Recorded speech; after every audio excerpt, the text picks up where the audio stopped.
Hello everyone, this is Skarest bringing you another episode on Skarest on Minecraft. This will be the last episode we will be doing on this particular puzzle map, Spot the Difference. We'll be finishing it up today. So just as a reminder for those if you did not see the first or the second episode how this particular puzzle map works, there are 16 tiled sections on the ground with a pressure plate in the middle of all 16. 12 of the tile plates are identical, with 4 of them being different. Your goal is to stand on the pressure plate of the 4 that are different. If you happen to stand on one that is one of the 12 same, you need to go ahead and stand on the middle pressure plate you see right there to go ahead and reset it. If you look to the left, you'll see 4 sets of glowstones up on the wall. You'll know if you stand on one that's different because those glowstones will light up. After you get all 4 of them, you'll be able to move on to the next puzzle. Now with these, they did start off relatively easy. They were just two-dimensional on the ground. You were just looking at that. They've changed since then now to being three-dimensional. They're all starting to build up, and it makes it a little bit more complicated. So we went ahead and we found that first one already, so we're going on the hunt for the next error.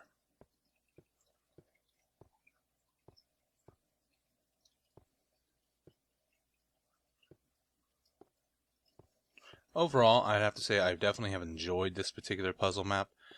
I like these spot the difference type of games. I used to play them quite often when I hung out at a pizza parlor with my wife while we were first married and didn't have much money, so we used to play these particular games for quite some time because we could sit there with a quarter and play the game for an hour or two. So we're down to 2. That one was missing on the inside, one of the glass panes. Now, for my next map after this one, I'll be going ahead and we got an extra glass block built right there. On my next map after this one, though, I'll be going to do an adventure map. So if you have any suggestions or any ones that anyone would like to see me do, I ask you to go ahead and leave that in the comments below. I'll be starting that one probably in about a week or so from the day this is posted. So if you have any suggestions by that point in time, go ahead and throw one up. If not, then I'll go ahead and just pick one that seems interesting to me.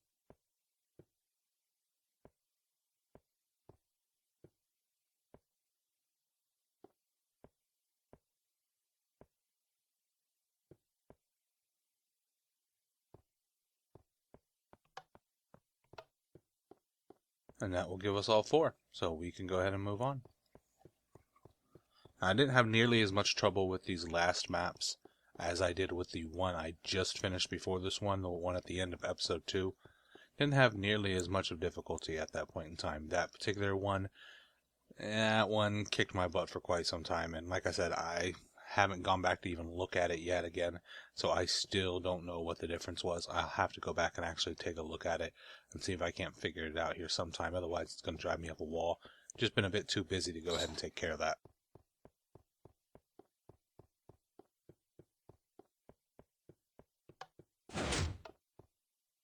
Now this was an interesting one because instead of deciding to build up, he went a bit different and he decided to build down. So it gives you a bit of advice when you're looking at the title of the room through the looking glass.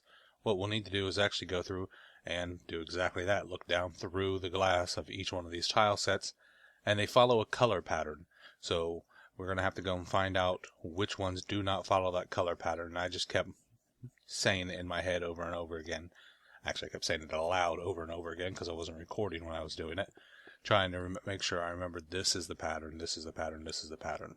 Which it looks like it's going the gray, red, blue, green from up here. I don't remember the pattern now, so.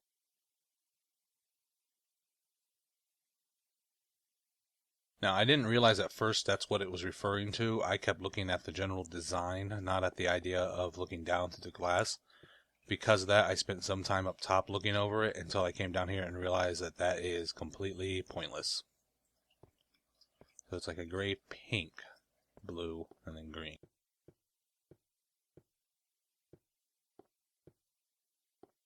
Now, I hadn't compared that to another one yet, so I couldn't see that that pattern was actually different.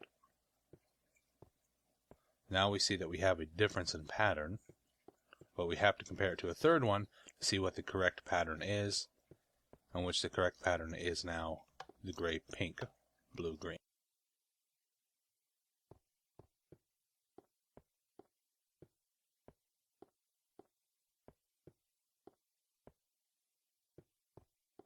I just always kept starting from that one. It just made it easier for me to keep that in mind when I was rotating around them.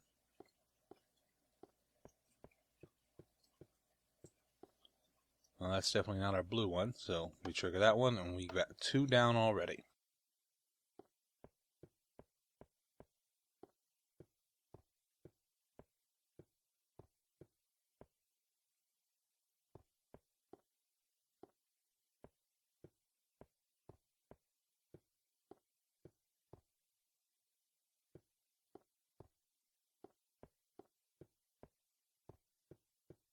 I started kind of bouncing around at this point in time. I'm not sure exactly why I did that.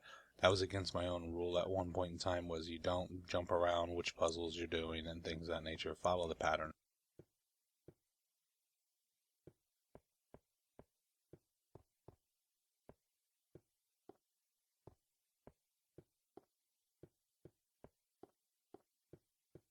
So we're still 2 down, looking for that elusive number 3 and number 4. But we're only halfway through the puzzle at this point in time on looking at all the tile sets. So that one's not gray, obviously, so we're down to 1 left.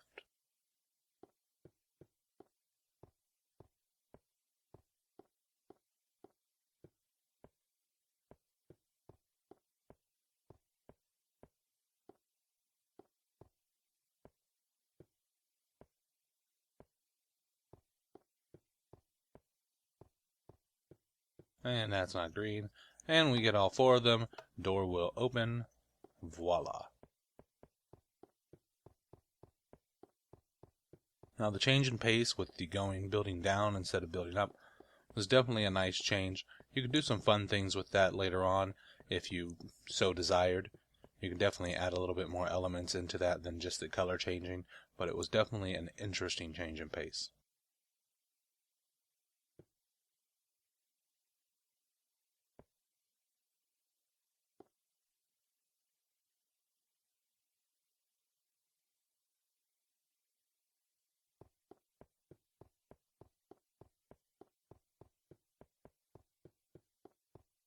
One thing I do like about this map especially is just the extra thought that went into things. The idea of the room is dark when you first come in, then it begins to light up as you're in here.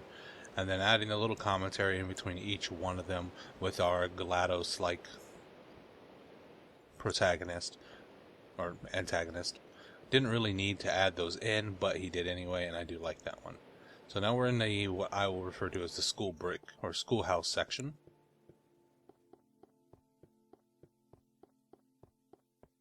And we're going back up top to take a look down on everything.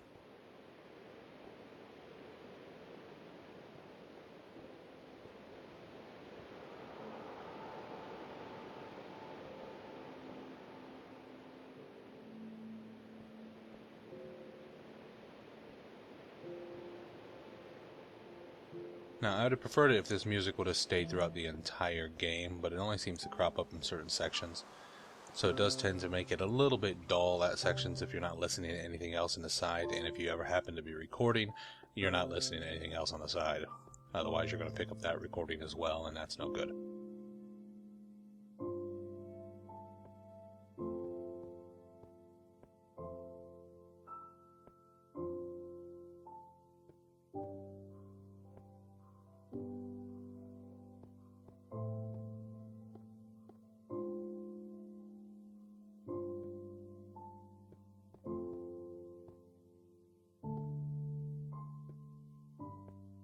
Okay, so we went ahead and figured that one out. So we're down 1 with 3 more to go.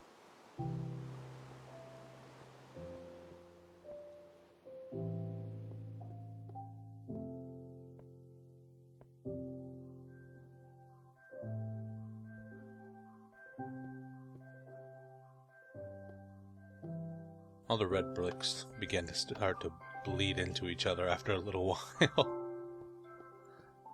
One thing I always have to keep in mind is when I'm playing this compared to when I'm playing a standard Spot the Difference is that the actual brick sets, the tile sets, will not be different. If you ever played any normal Spot the Difference, you'd be looking at the things like the mortar lines on the bricks to see if that is appropriate, if they're the same, and things of that nature when you're comparing things.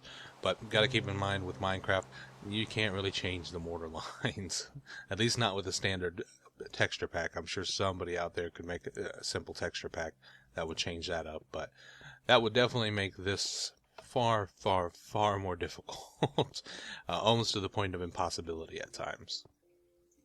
But with a standard texture pack, that's one thing I always do have to keep in mind, is that if the blocks are different, they're going to be different. There's no subtle, slight differences in things like the mortar lines. It's going to be a different block altogether.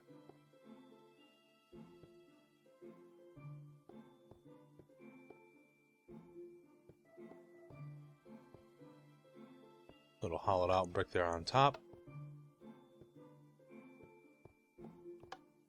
And I accidentally reset it, which I was worried at the time would close the door again, but thankfully it did not.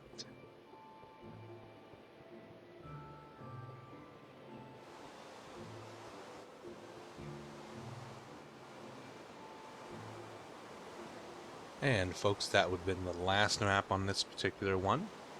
So we'll go ahead and run off to his closing area. Now, I would just like to remind folks, as I said earlier, if you happen to have any ideas for an adventure map that you'd like me to take on, I'll be starting a new adventure map in about a week or so. I just ask you to go ahead and let me know if there's any ones that you'd like me to do or have any suggestions for me so I could check them out. If not, I'll go ahead and pick one out here within the next week and start up an adventure map instead of a puzzle map this time. I do like this particular room. It's just a nice looking room, nice little added element on falling through there.